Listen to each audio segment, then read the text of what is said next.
Hi friends, రోజు మనం చచ్చి బతుకుతాం. రాత్రి పడుకుని పొద్దున్నే లేస్తాం. లేచి పని చేయడానికి మనకు బద్ధకం. రోజు ఆఫీస్కి వెళ్ళాలంటే బద్ధకం. ఏ పని చేయాలన్నా బద్ధకం. ఈ బద్ధకం రావడానికి గల కారణం లైఫ్లో ఏ గోల్స్ లేకపోవడం వల్లే. లైఫ్లో ఉన్నదాంతో సర్దుకొని బతికేస్తాం. పక్క వాళ్ళు రిచ్గా బతకడం చూసో, కష్టకాలంలో డబ్బు లేకపోవడం వల్ల, కావాల్సింది దొరక్కపోవడం వల్ల అరే మనము మన లైఫ్లో బాగుపడింటే బాగుండు అని అనుకుంటాం. ఇప్పటికీ మించిందేమీ లేదు.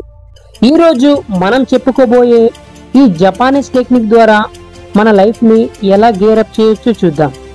ఇకిగాయ్. ఇకిగాయ్ అనేది మన యొక్క లైఫ్ పర్పస్ తెలుసుకోవడానికి ఈ జపానీస్ టెక్నిక్ చాలా ఉపయోగపడుతుంది. జపానీస్ ఇది బాగా నమ్ముతారు. మనం ఏదో ఒక యూనిక్ పర్పస్ ఉండి మాత్రమే ఈ ప్రపంచంలోకి వచ్చామని. అండ్ ఆ యూనిక్ పర్పస్ ఈ ఇకిగాయ్. మీరు మీ ఇకిగాయ్ని వెతకడానికి మీరు ఒక పెన్ తీసుకొని ఇలా 4 ఓవర్లాపింగ్ సర్కిల్స్ని గీయండి. ఫస్ట్ సర్కిల్లో ఆ 3 పనుల గురించి రాయండి, ఏవైతే మీకు చేయడం ఇష్టమో. సెకండ్ సర్కిల్లో ఆ 3 పనుల గురించి రాయండి, ఏవైతే మీరు మంచిగా చేయగలరు. థర్డ్ సర్కిల్లో ఏ పనులు చేస్తే బాగా డబ్బులు వస్తాయో ఆ 3 పనుల గురించి రాయండి. ఫోర్త్ సర్కిల్లో ఏవైతే ప్రపంచానికి అవసరమో ఆ 3 పనుల గురించి రాయండి. ఇప్పుడు ఏదైతే ఈ 4 సర్కిల్స్లో కామన్గా ఉంటుందో అదే మీ ఇకిగాయ్. ఇది ఒక ప్రాక్టికల్ ఫిలసాఫికల్ టెక్నిక్. అండ్ ఇది ప్యాషన్, ప్రొఫెషన్, వొకేషన్ అండ్ మిషన్ని కలిపి మీ లైఫ్ యొక్క పర్పస్ని వెతకడంలో చాలా ఉపయోగపడుతుంది. ఒకవేళ మీ ఇకిగాయ్ దొరికిందంటే మీకు మీ జీవితం యొక్క పర్పస్ దొరికిందని అర్థం. కైజెన్. కైజెన్ అనేది Japanese philosophy to continuous improvement అని అర్థం. ఇది మనకేం చెప్తుందంటే ఏదైనా ఒక పనిని చేసేటప్పుడు స్టెప్ బై స్టెప్ చిన్న చిన్నగా ఇంప్రూవ్ చేసుకుంటూ వెళ్ళడం ద్వారా ఎంత పెద్ద గోల్ అయినా అధిరోహించవచ్చని ఈ టెక్నిక్ ద్వారా నిరూపించబడింది. ఫర్ ఎగ్జాంపుల్ 1 ఇయర్లో 1% బెటర్మెంట్ తీసుకున్న వారిలో చాలా మార్పు కనబడింది. అదే 1 ఇయర్లో 1% కూడా ఇంప్రూవ్మెంట్ తీసుకునే వారిలో ఏ మార్పు లేదు. ఈ గ్రాడ్యువల్ ఇంప్రూవ్మెంట్ అప్రోచ్ ద్వారా మనం బద్ధకం నుంచి బయటపడమే కాకుండా ఏ పనైనా ఈజీగా చేయగలుగుతాం. షోషిన్. ఇదొక జెన్ బుద్ధిజం యొక్క కాన్సెప్ట్.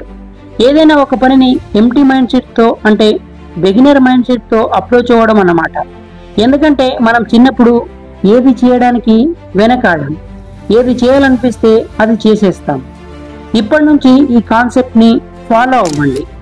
ఏ పనైనా చేసేటప్పుడు ఎంప్టీ మైండ్ సెట్తో స్టార్ట్ చేయండి. ఇలా చేయడం ద్వారా ప్రాబ్లమ్స్ని చాలా త్వరగా సాల్వ్ చేయగలుగుతారు. హరహాచి బూ. ఇది జపానీస్ ప్రిన్సిపల్. ఐస్లాండ్లో నివసించే ఈ జపానీస్ ప్రజలు యావరేజ్గా 90 సంవత్సరాలు జీవిస్తారట. ఈ ప్రిన్సిపల్ ఏం చెప్తుందంటే ఈట్ అంటిల్ యువర్ 80% ఫుల్. అంటే మీ కడుపు 80% ఫుల్ అయినప్పుడు కడుపు ఒక సిగ్నల్ ఇస్తుంది, ఇక చాలు అని. అంతటితో స్టాప్ చేయడం వల్ల రోజంతా ఎనర్జెటిక్గా ఉండడమే కాకుండా మీ బద్ధకాన్ని కూడా తగ్గిస్తుంది. దీనివల్ల ఏ పనులైనా ఈజీగా చేయగలుగుతారు. టూ మచ్గా తినడం వల్ల లేజీగా అయిపోతారు. ఎందుకంటే మీరు తిన్న ఫుడ్ డైజెస్ట్ చేయడానికి మీ బాడీ టైర్డ్ అయిపోతుంది, ఏ పని చేయబుద్ధి కాదు. So eat 80%.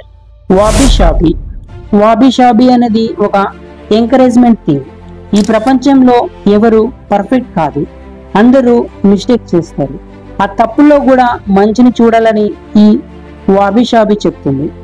ఈ సింప్లిసిటీ వల్ల హ్యాపీగా ఉండడమే కాకుండా ఏ ప్రెజర్ ఫీల్ అవ్వరు, మోటివేటెడ్గా ఉంటారు. So take action without fearing failures. Pomodoro technique. ఇది మొదట జపాన్లో వాడలేదు, మొదట్లో ఇటలీలో వాడేవారు.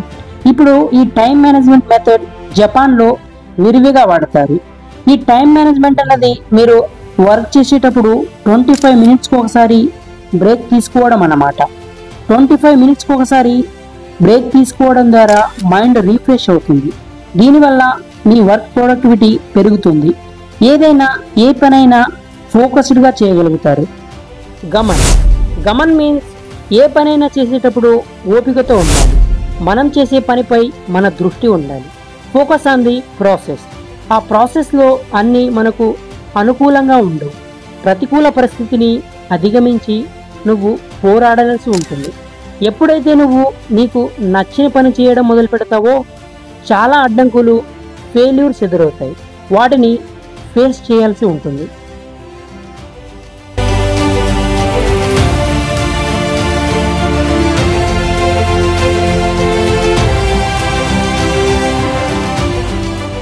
వీడియో నచ్చితే లైక్ చేసి కామెంట్ చేయండి. అలాగే ఇలాంటి మరిన్ని వీడియోస్ కోసం మా ఛానల్ని సబ్స్క్రైబ్ చేసుకోండి. Thanks for watching. జై హింద్.